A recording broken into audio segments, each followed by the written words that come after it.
Hi guys, so it's an interesting video on Wild Rift. So we're back with a Graves complete guide. And now, Graves, obviously he's not an AD carry, but he can be played in actually Baron lane, mid lane, and jungle. Of course, most commonly in the jungle, and it's been pretty popular in the Baron lane, at least when he first initially got buffed. Mid lane, he's viable there, but you don't see him too much.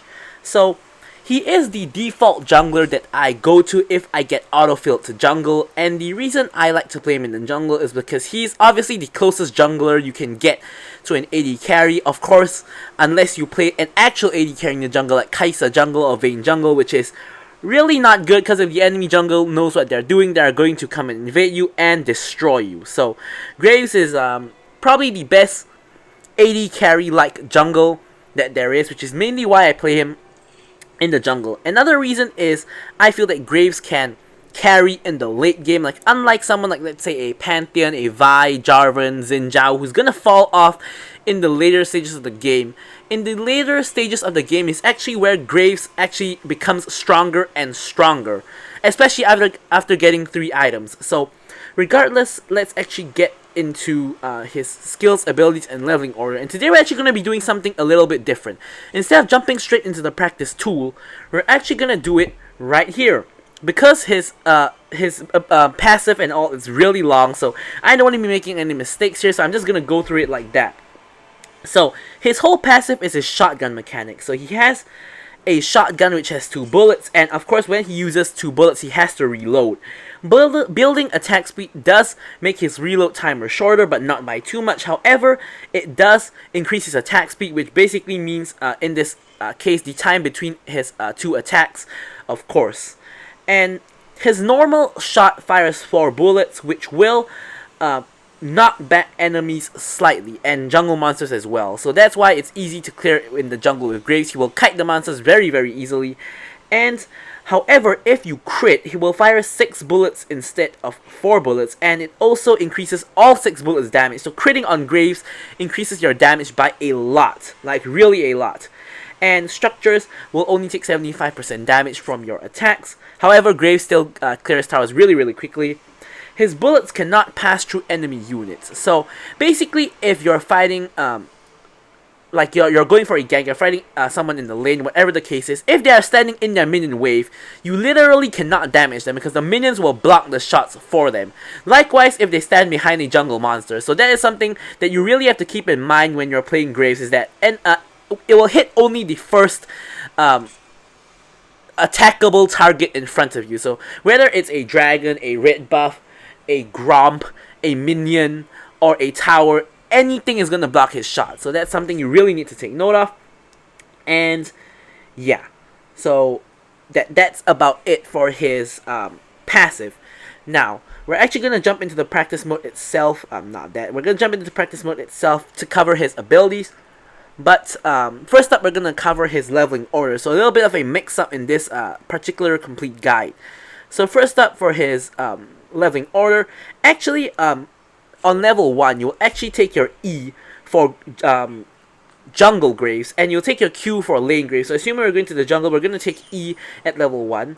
Then we'll take Q at level 2. And if you're playing jungle Graves, and you're just power farming, not going for like a scuttle fight, you will actually take your... Oops, I accidentally resetted it. So you will actually take your Q again at level 3. Then at level 4, you'll take your W. And then you'll max out... oops, forgot to take ultimate. Of course, you take ultimate when available, max out your Q, and then max your E. Of course, taking ult whenever available. And I forgot to take ult again. But anyways, yeah, this is what it will look like. So, yeah. So, first up for his Q, we're going to actually go over to our usual spot first before we cover that. So, going to put down our favorite enemy dummy in the river. And his Q is just like this. If you guys take a look at the indicator, you'll fire a shot that does damage in that line, the line from between you to the enemy dummy, as well as that like T shape. Basically, it does damage in the entire T shape. So boom, like that. After like a second, it will explode and do damage again in the same area as it comes back to you. So if you hit them on the line like that, boom, it will still do damage when it comes back, and it does the same damage at all the areas of the ability itself. Now, something to note is if your ability hits terrain like this, it will come back faster. So it'll come back like instantly, basically. So something that can increase your DPS is launching this into terrain. For example, if you're clearing the raptors, instead of doing something like this, you can actually do something like this, so it will come back to you immediately. Now, for his W, what happens is it's like that. It's a smoke screen. Most of you probably got caught in this before. It lasts for 4 seconds and deals a little bit of magic damage, but almost a negligible amount. It's mainly for utility. When you throw it in the enemy team, they will get blinded, and basically you can only see within the smoke screen itself. So especially, it's very useful, especially on like any ranged characters in the backline like AD carries. A good smoke screen can win your team the team fight. So launching it does this, and it also gives them a slow. Yep, it does also give them a slow. And lastly, next is his E. It's a short dash, basically, that helps you reload 1 bullet. So when you fire and you dash, it actually reloads 1 bullet. So that is something to take note of. And also, it gives you a stacking armor passive. So here, whenever you dash towards an enemy, it gives you 2 stacks. Enemy champion, that is, and whenever you dash towards like a minion or a monster, it gives you 1 stack every time you dash. But of course, dashing towards enemies gives you a lot more stacks, which of course makes sense. And whenever you hit any non-minion, it will refresh the duration of the True Grit, which is the armor stacking ability. So it also allows you to get over small walls like this. Of course, you guys can see the dash range is not too long, so that you can't get over big walls. So yeah, that is about it for his third ability. And lastly, his ultimate. So as you guys can see, it is a skill shot that will explode in that cone. So firstly, if you hit it at the very tip, boom, it explodes, and it also shoots you back a little bit. So we're gonna just put ourselves on 0 cooldown. So if you hit an enemy before it hits the max range, it will still explode in that same cone. But just that it does so immediately when it hits the enemy. If you hit nobody, it will still explode in that cone. So that is something to take note of. And you can actually use it to get over walls as well. So you can actually do this as well. You can get over walls with it, much like how your E can get over walls. So Graves is a pretty mobile champion, but his attack range is pretty short, as you guys can see. So that is it, covering his skills and leveling order. And now we're going to move on to the build. And this is actually the part where I think the video is going to take a long time, because Graves has, in my opinion, I believe he has the most build options compared to every other champion in the game. So here, this is my favorite Graves build. Actually, I have the wrong boots equipped. It's normally like that. So this is, of course, for jungle Graves. For lane Graves, normally it looks something like this. Lane Graves, normally you start with an Navori Quick Blades, a Solari Charge Blade, and Gluttonous Greaves, then the Infinity Edge, Armor Pen item, and a Guardian Angel. So basically, your build, I'm going to actually go from the back to the front. So your last item is always going to be Guardian Angel. Your second last item is always going to be a Armor Penetration item. And for the Armor Penetration item, you actually have 3 options. Now, this is where it gets very complicated already. So here we have the Maul Reminder. You go for the Maul Reminder if there is like 2 or 3 people on the enemy team who has healing that you need to stop. For example, if the enemy AD carry, has a lot of healing, maybe they're playing something like a Vayne who has a lot of healing, and let's say there is a Darius in the top lane as well and a Soraka, you definitely want to go for a Maul Reminder to reduce the healing. But if the team has like a crit AD carry, let's say a Lucian, the enemy team has a Lucian AD carry, then their support is, let's say, an Alistar, not too much healing there, and none of the other people in the team have a lot of healing. Maybe there's a Garen top with a little bit of healing, but if you don't have too much healing, what you can actually go for instead is the Serelda's Grudge. So the Serelda's Grudge actually will give you a slow on your abilities, of course. This works on your Q, which you can use very, very often. It works on your W, which already has a slow, and this will increase the slow by a lot, of course. And of course, your E doesn't really work because it's a dash. It works in your ultimate as well. So, yeah. it's a very, very good option as well. As a matter of fact, I recommend Serelda's Grudge over the Maul Reminder whenever you can take it, but I realize that majority of situations you kind of need the Maul Reminder for just the reduction of lifesteal. It gets a lot of value against a lot of teams. And you actually have a third option, which is very uncommon, but it works on someone like Graves, which is the Black Cleaver. Now, why does the Black Cleaver work? You get more ability haste, which you love, you get health, which you love, you get AD, which you love, and mainly here, dealing damage shreds the armor by 5% for 6 seconds, stacking up to 5 times, or a 25% total reduction.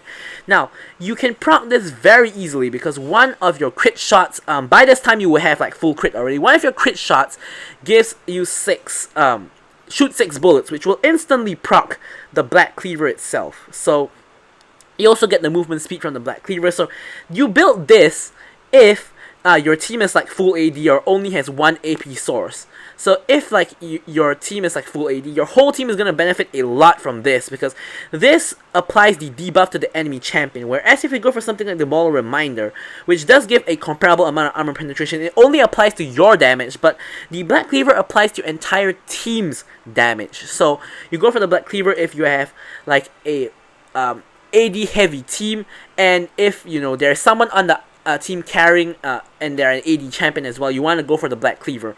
So now for your main core item, 3 core item build, you always want to go for crit because as we know, when Graves crits, he does 6 bullets instead of 4, and all his bullets do 40% more damage. So it's just more worth it to go for crit compared to lethality Graves. But lethality, one of the lethality items, Youmuu's Ghostblade, is also an option. We'll cover that later. So my personal favorite build is going first for Bloodthirster, which will give you that huge amount of physical vamp, as well as the huge injection of AD at the start, and of course a little bit of crit. Then I like to go for the Charge Blade for, you know, all the stats, as well as giving me the crit whenever I use my abilities. Then I go for the IE, of course, to get 100% crit, more AD, and more crit damage. So once you hit the 3 item crit power spike, of course, that's where you get really strong. Same as every other crit, like champion. Now, you have a lot of options for your other crit items. Now here, of course, we have the lane one. Here are a lot of other options. We have Essence Reaver, Stormrazor, as your options, but basically the core of Graves is you always go for GA last, some armor pen item as your second last, IE as your third item, and 2 crit items at the start. Now what kind of crit items can you go for?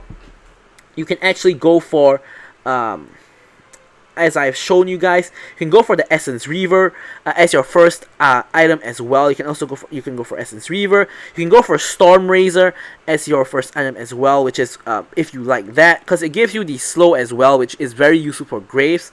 You can go for the Navari Quick Blades as well, because you crit so much, you can get your ability cooldowns much faster. You can go for a like normal attack speed crit item like the Phantom Dancer as well, just giving you the crit rate and the attack speed, as well as of course the passive. And then you can also go for, this is the change, you can also go for Youmuu's Ghostblade. So Youmuu's Ghostblade gives you the movement speed to actually get on top of enemies as well. If you go for Youmuu's, it's normally as your first item.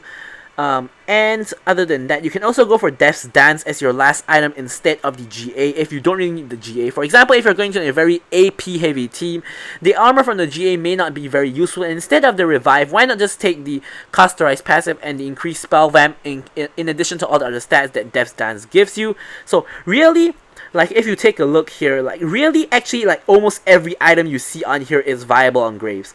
Like I said lethality Graves sucks, but it doesn't change the fact that it's viable. So, of course, crit item is viable. Crit item is viable. Really, Blade of the Rune King is viable if you really want to build it as well. Although, like, in this case, Bloodthirster is just better. Rapid Fire Cannon is viable. Runance, it's pretty bad. It's not viable, so don't build that on Graves. Youmuu's is viable. Dustblade in lethality Graves is viable. IE is a core item. You don't go for Manamine, of course, viable on Graves. Even Triforce is viable on Graves, but of course it's too expensive and you normally don't go for that, but it's still viable. Maw is viable against AP heavy teams. Death's Dance, also you can build that, viable for lethality. You don't really build this, but if you really want to, you actually can. So it is also viable, just that it's not very good. This can be built as well. This can be built as well. This is core build. can be built as well. So basically, Graves can build nearly every physical item really, and the combinations are endless because you have so many different options. But in general, most people agree that you always have to go for IE as your third item, of course, because you are building crit, and IE just you need it because you just get more damage from crit. Most people agree that Charge Blade is a very good item on Graves because he spams his abilities very fast. And actually, I forgot to mention something when it comes to his E, which is that every time you shoot people with your basic attacks, the cooldown of your E goes down by 0.5 seconds. I forgot to mention that.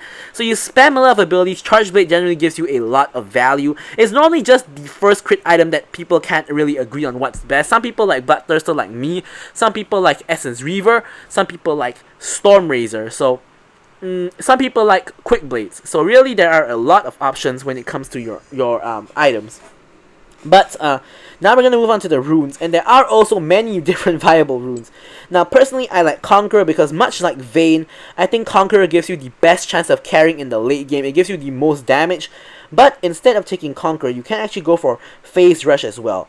Now Phase Rush is very useful in ganks because it gives you that burst of movement speed to stick onto targets and chase them down, which is a problem Graves has for both lane Graves and as well as jungle Graves, which is that he has to gap close, he has to stick onto targets because of his low attack range. So Phase Rush is very viable on Graves for that particular reason, but it doesn't give you any damage, so I really don't like it too much. But some people love the Phase Rush playstyle, so if that is you, then go for Phase Rush. Fleet Footwork is very common for lane Graves for the lane sustain, and basically it's just the lane sustain mainly, and also it is also viable in jungle for a healthier clear, but Graves clear is also already very healthy and very fast, so you really don't need the Fleet Footwork, more for lane Graves, and other than that the rest not really. But you have three very viable keystones. So now for jungle Graves, I always go for Brutal because you get a faster clear. Most junglers want to take Brutal in general. For lane Graves, you can go for Gathering Storm or Hunter Vampirism. For this one, as I said, normally it's personal preference. I like to go for Hunter Titan for the tenacity because you're very low range, very easy to get CC'd, and therefore the Hunter Titan is very useful. For jungle Graves, Bone Plating could be very good as well because you don't really proc it a lot in the jungle, so could be very good because of that. And for jungle Graves, of course, you want to go for Mastermind for more damage onto the jungle monsters and the towers as well. Pathfinder is another very good option for faster rotations in the jungle. Of course, for lane Graves, you want to go for Sweet Tooth. That one doesn't really need to be said.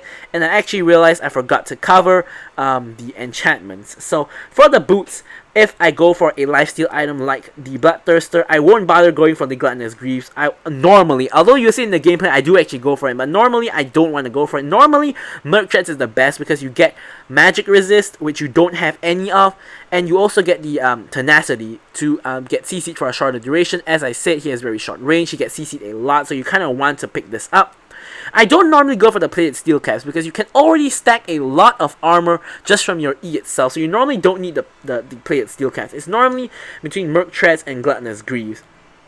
And for the enchant, of course, as usual, you can go for Stasis for the increased survivability, but you actually have a couple of interesting options on Graves. You can go for the Gluttonous, you can go for the Righteous Glory enchant just for the chase down. With that, especially if you don't have the Phase Rush, this can help you a lot to get onto people. You can go for the Proto Belt for the Get Close, or just for the ability to get an extra dash to run away. Or you can go for the Quicksilver, of course, to cleanse the CC if you need it. And you can also go for the Ghost, the Twin Shadows enchant, also known as the Spooky Ghost, also known as the Ghosty enchant, colloquially. So this one actually slows down two enemies. So sort of the opposite of the Righteous Glory, where that one sweeps you and your team up. This one just slows two enemies down. It's kind of the same thing, more or less. You slow them down, you can catch up to them, and you can destroy them. So yeah, you have a lot of enchantment options. So yeah, that's pretty much it for the items, the runes, and the spells. Now we're gonna move on to the actual gameplay at long last. Alrighty, so here we are with the gameplay. So of course this is in patch 2.5.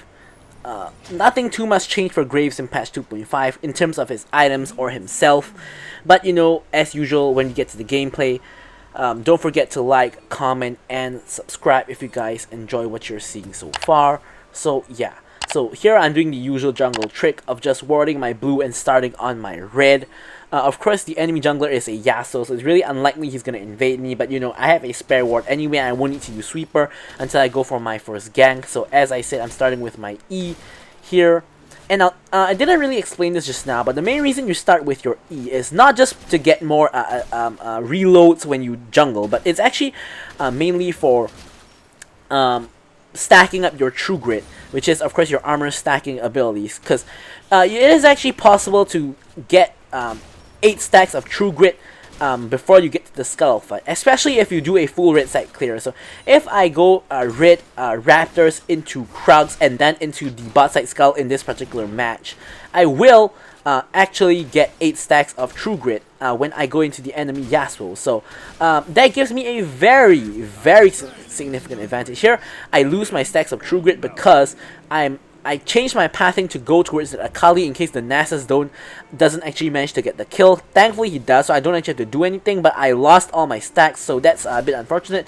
That being the case, I might as well go buff to buff and just go for blue.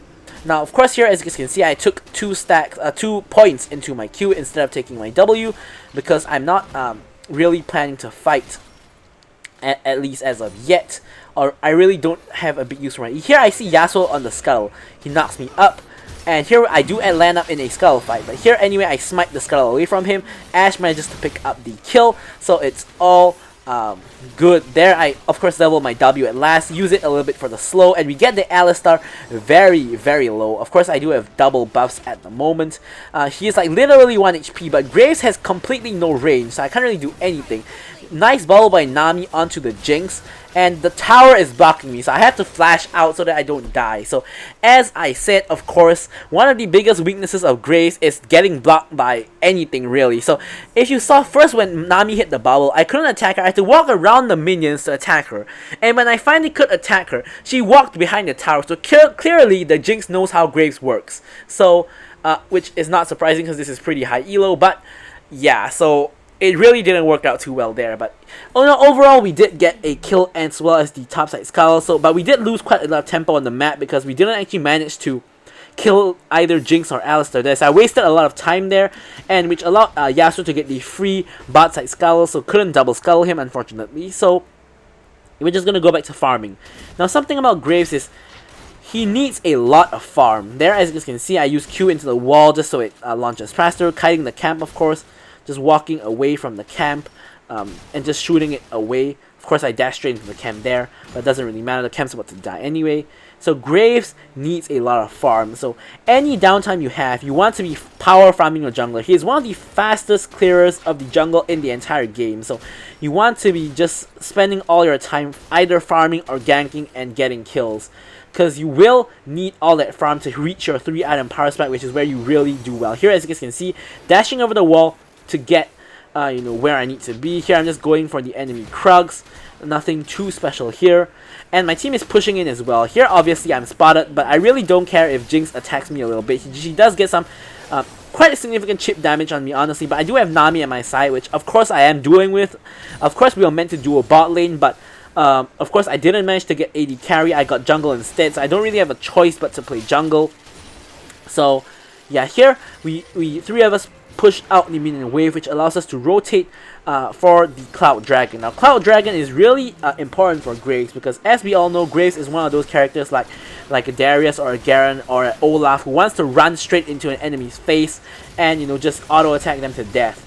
So the Cloud Dragon is going to be really useful for getting the movement speed. But here, everybody else shows up to the party. I tried to out over the wall, but the wall is actually a little bit too thick, so I don't actually manage to out over the wall. But here, regardless, I managed to outplay the Yasuo. I have no idea how the Yasuo managed to not kill me there. He had his 3rd proc of his Q, which basically meant he had a guaranteed knockup as long as he EQ onto me. Like you literally can't miss. But when he eat onto me, I apparently managed to dash away, and he tried to aim his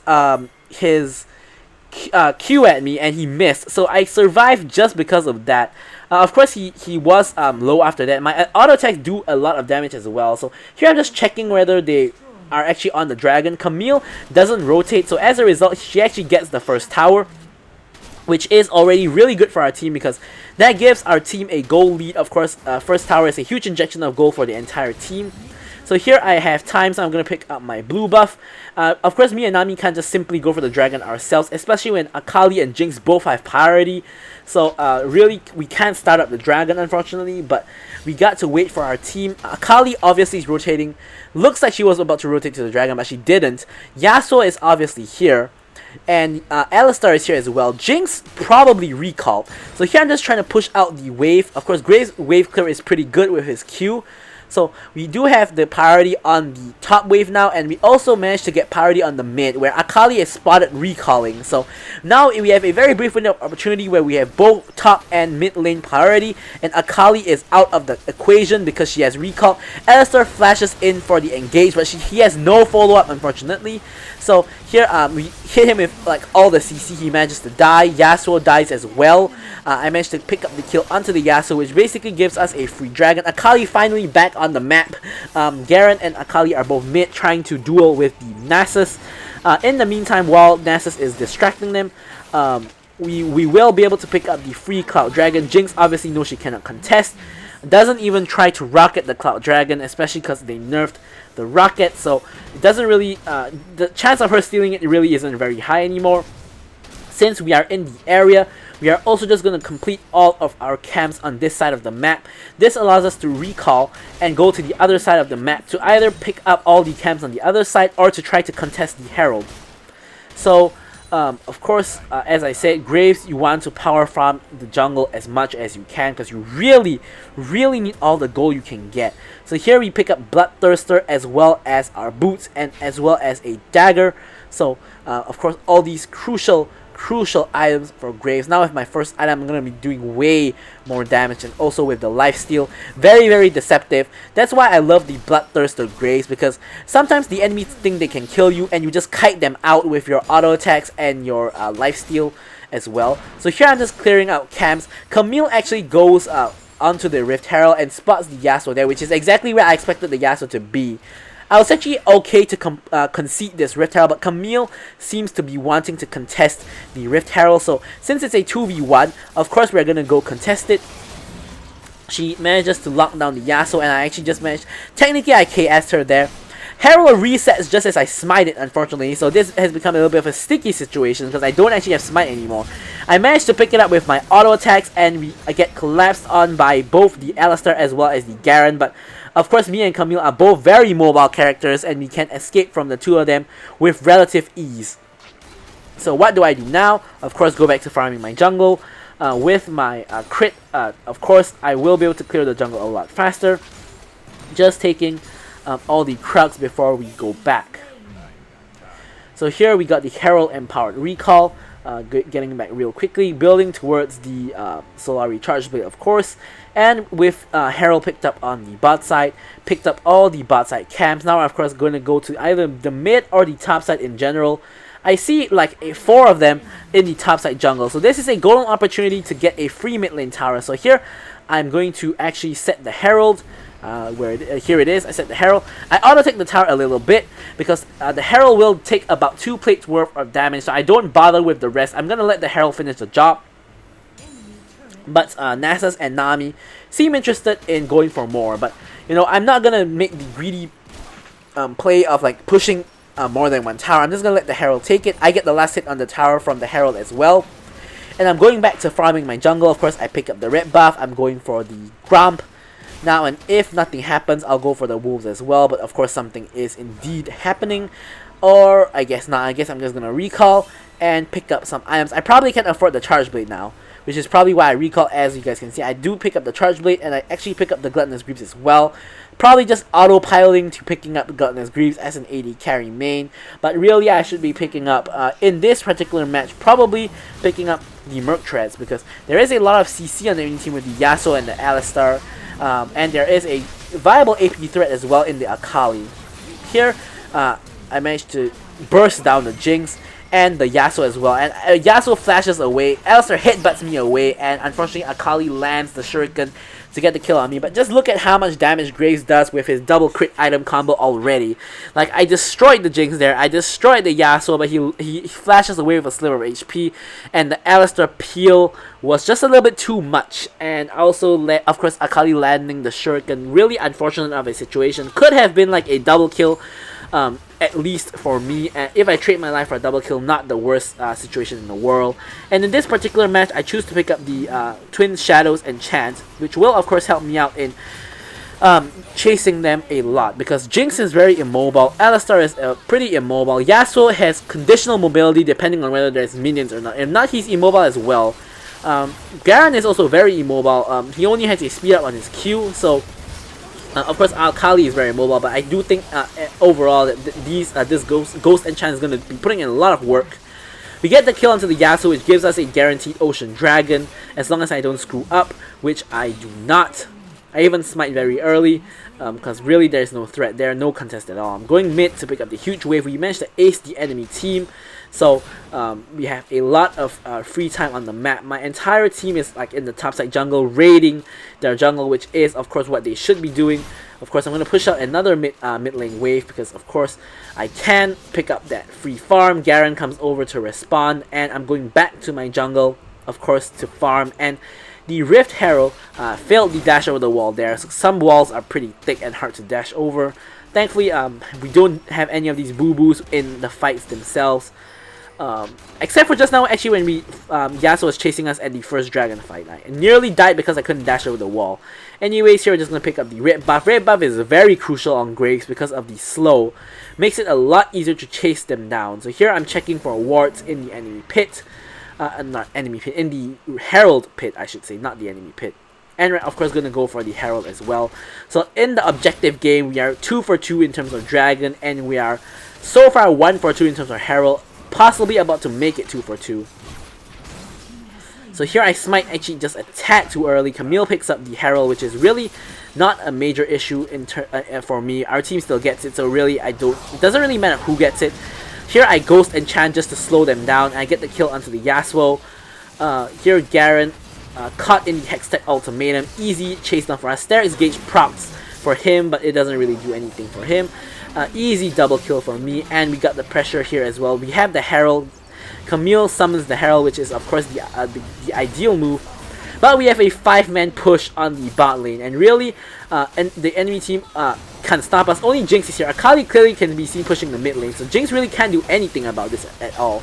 So here, Herald's gonna get off a charge onto the inhib, and we get a inhib from the Herald itself. Of course, now we're a little bit greedy for the Herald charge onto the base, which it does actually successfully do. So that does about half the base's health. Actually, it does more than half the base's health from what I remember. So it does do more than half the base's health. Major damage to the enemy nexus. So here, going back to the farm, we pick up the giant Merc Wolf. We pick up the blue buff, and going for the Grump as well, of course. Now we have hit the most major power spike in the game, where we have our 3 crit items. At this point in time, we should be very, very strong. Ash with the arrow trying to find a pick, but it whiffs, misses everybody in the mid lane. But me and Ash are going in on the mid lane fight. Boom, boom, boom, auto-attacking down the Yasuo. If you guys notice, I dashed to the side of Alistar so I could actually auto-attack the Yasuo, because the Alistar will body block for the Yasuo, because as I said, anything will block Graves. And other enemy champions can also just body block the Graves shots for the enemies. Here I was pinging for Baron, because I thought picking up Baron would be a pretty good idea. My team decides to actually push for the inhib instead, which is also okay, because of course Baron you mainly get it for pushing, but with the Baron you get a lot more pressure, so we could likely get this inhib and even more. But you know, we don't actually go for the Baron, we just go for the inhib, which is fine as well, because we get 2 towers off that, so that's fine as well. Of course, Infernal Dragon is about 30 seconds plus away from spawning. Actually, we can actually see the timer because this is in the replay mode, so it's actually 27 seconds away from spawning. So we pick up, what do we actually pick up? We pick up the Executioner's Calling, of course, because there is a pretty decent amount of healing on the enemy team, like on the Yasuo, on the Jinx who has gone for a Bloodthirster, on the Alistar passive, on the Garen passive, And yeah, so we're just gonna do a very fast clear of the red buff. Of course, we are at very we have our core crit items already, so we are gonna get a very easy fast clear. We use the ghost enchant just to help our team out since we aren't there physically, to give them the slows. Here, my team obviously is doing fine, so I'm just going to pick up the dragon myself, just soloing down the dragon. Of course, we have a lot of DPS on the dragon. 2 auto attacks does about 1k of the dragon's health, and the enemy team surrenders. So that is it for the Graves Complete Guide. Thank you guys for watching so much, and also I'm going to leave you guys with the stats as usual. So thank you guys for watching, and goodbye.